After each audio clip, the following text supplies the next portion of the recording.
आज के मुख्य समाचार। केंद्र सरकार ने अभी तक एनआरसी लागू करने फैसला नहीं लिया है। पश्चिम बंगाल की मुख्यमंत्री ममता बनर्जी मुंबई दौरे पर है।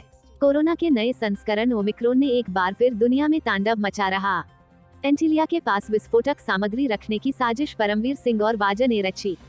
देश में एनआरसी लागू होगा कि नहीं, इस पर केंद्र सरकार ने अभी तक कोई फैसला नहीं लिया है।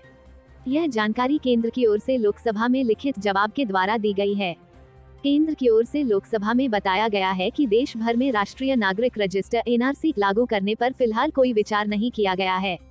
इसके अलावा शीतकालीन सत्र के दौरान गृह मंत्रालय ने नागरिकता संशोधन अधिनियम पर पूछे गए एक सवाल के लिखित जवाब में बताया है कि सीएए को 12 दिसंबर 2019 में अधिसूचित किया गया था और यह 10 जनवरी 2020 को लागू हुआ था, लेकिन इसके नियमों को बनने में अभी समय लगेगा और इनका अधिसूचित होना अभी बाकी है। गृह मंत्रालय ने कहा कि सीएए के दायरे में जो भी आएगा वह नियम लागू होने के बाद नागरिकता के लिए आवेदन कर सकता है। सीएए व एनआरसी को लागू करने पर गैर भाजपा शासित राज्य लंबे समय से विरोध कर रहे हैं। यहां तक कि एनडीए के समर्थन वाली नीतीश सरकार ने भी बिहार में एनआरसी लागू न करने पर बयान दिया था। इसके अलावा बंगाल, महाराष्ट्र, पंजाब, राजस्थान समेत अन्य राज्य एनआरसी को लागू करने से इनकार कर चुके हैं।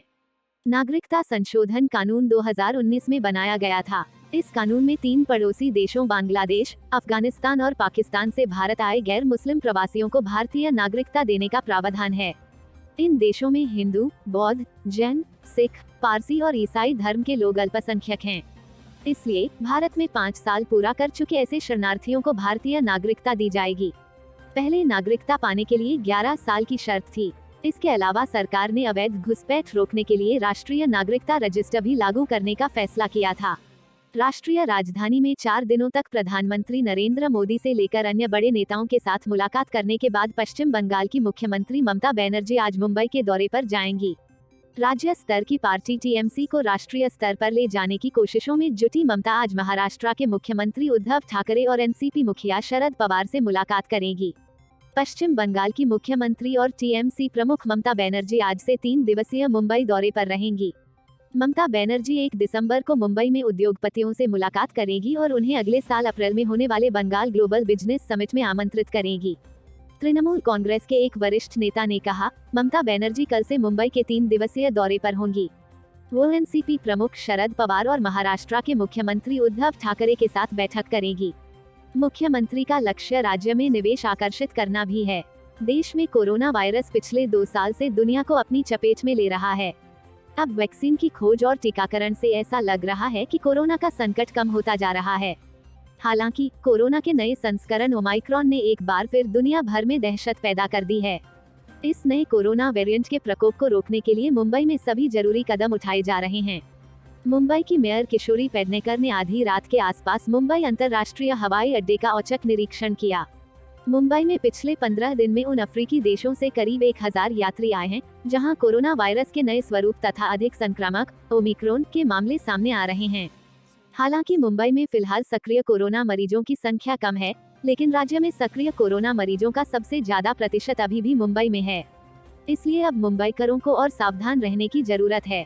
अधिकारियों के मुताबिक शहर में अब भी भीड़ भाड़ के कारण हर दिन 200 से 250 नए मरीज सामने आ रहे हैं। एक तरफ जहां ओमिक्रॉन संकट के बादल गहराते जा रहे हैं, वहीं दूसरी तरफ राज्य में हालात काबू में नहीं आ रहे हैं।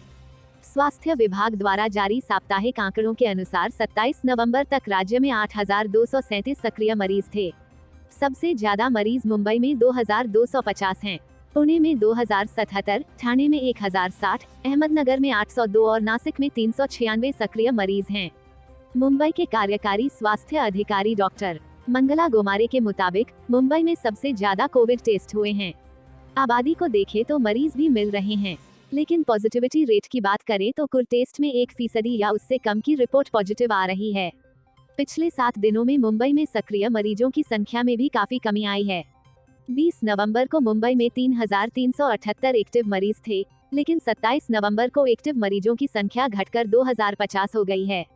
पुणे में 2163 से 2077 तक, ठाणे में 1255 से 1060 तक, नासिक में 463 से 397 तक सक्रिय मरीज रहे। मुंबई की महापौर किशोरी पेडनेकर ने कहा कि महाराष्ट्र पिछले 2 साल से कोरोना संकट से जूझ रहा है। राज्य में गंभीर स्थिति थी, लेकिन हमने उस पर काबू पा लिया। मुख्यमंत्री ने 2 दिन पहले कहा था कि राज्य में अब तक ओमिक्रॉन का कोई मरीज नहीं मिला है, लेकिन आपको अधिक सावधान रहना होगा। सरकार ने कोरोना को देखते हुए नए नियम जारी किए हैं। उन्होंने कहा कि विदेश से कोई भी यात्री RT-PCR के बिना मुंबई एयरपोर्ट से नहीं जाएगा। इसके लिए 50 टेस्टिंग सेंटर बनाए गए हैं। उन्होंने कहा कि ओमाइक्रोन के उच्चतम जोखिम वाले देशों से भारत लौटने वाले नागरिकों को होटलों में क्वारंटाइन किया जाएगा। मुंबई वासियों को डरना नहीं चाहिए, बस सावधान रहना चाहिए। महाराष्ट्र के मंत्री नवाब मलिक ने मंगलवार को आरोप लगाया कि मुंबई के पूर्व पुलिस कमिश्नर परमबीर सिंह और बर्खास्त पुलिस अधिकारी सचिन वाजा ने मुंबई में उद्योगपति मुकेश अंबानी के घर एंटिलिया के पास विस्फोटक सामग्री रखे जाने की साजिश रची थी। मलिक ने दावा किया कि सिंह और वाजा ने फर्जी पासपोर्ट विस्फोटक सामग्री की घटना के बाद की मदद से एक गुंडे को पाकिस्तानी नागरिक दिखाकर उसकी कथित फर्जी मुठभेड़ की योजना भी बनाई थी। राष्ट्रवादी कांग्रेस पार्टी राकांपा के नेता ने यह भी दावा किया कि सिंह और वाजा ने एंटिलिया के पास विस्फोटक सामग्री वाली SUV मिलने के मामले में राज्य के गृह मंत्रालय को गुमराह किया था। इस साल की शुरुआत में राकांपा नेता अनिल देशमुख के राज्य के गृह मंत्री पद से इस्तीफे के बारे में पूछे जाने पर मलिक ने इसे राजनीति से प्रेरित करार दिया। इस साल फरवरी में दक्षिण मुंबई में अंबानी के आवास के पास विस्फोटक सामग्री वाली एक SUV मिली थी और इसके कुछ दिन बाद SUV के मालिक कारोबारी मनसुख हिरन का शव ठाणे जिले के मुंब्रा में एक नाले में मिला था। मलिक ने आरोप लगाया, परमबीर सिंह और सचिन वाजा ने एंटिलिया के पास विस्फोटक सामग्री की साजिश रची थी। उन्होंने एक गुंडे के पाकिस्तान में प्रवेश और निकास टिकटों के साथ एक नकली पासपोर्ट भी बनवाया था। यदि मनसुख हिरेन मारा नहीं गया होता या उसने आत्मसमर्पण कर दिया होता, तो दोनों ने गुंडे को आतंकवादी दिखाकर उसकी फर्जी मुठभेड़ की योजना बनाई थी। मंत्री ने दावा किया कि मामले की जांच कर रही NIA को वाजा के घर से नकली पासपोर्ट मिला था। उन्होंने कहा कि NIA को इसे जनता के सामने रखना चाहिए। Bureau report, Mumbai.